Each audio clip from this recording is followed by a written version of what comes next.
You know, I had plenty of gauges on this boat, just none of them worked. So I'm replacing them. Here's what we're going to do. Take my sail bags out of the way here.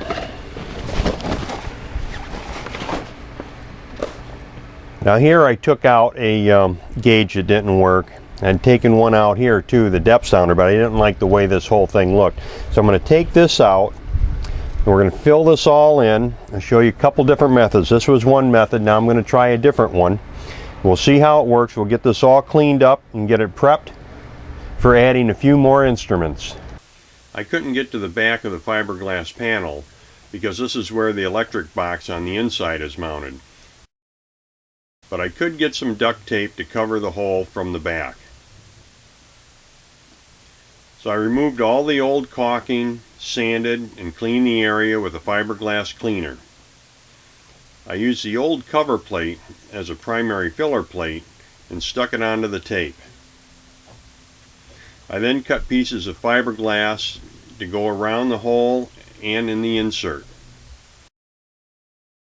Now, just as a reminder, the MAS product is a 2-to-1 mix and the pumps are pre-calibrated, so it's 1 pump of resin, 1 pump of hardener.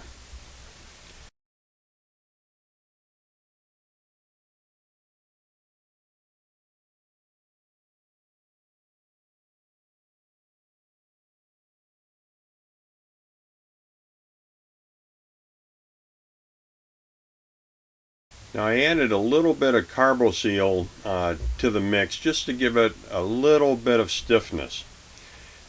Then I coated the area with the mix and began layering on the fiberglass strips that I'd cut.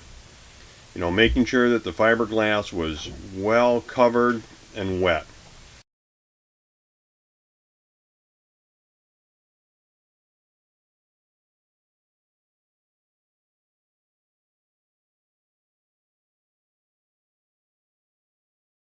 Used the roller and smoothed it out.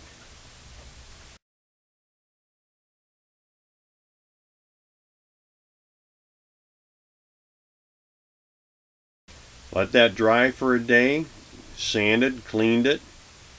Then I applied the first coat of MAS Epoxy with a little bit of white pigment.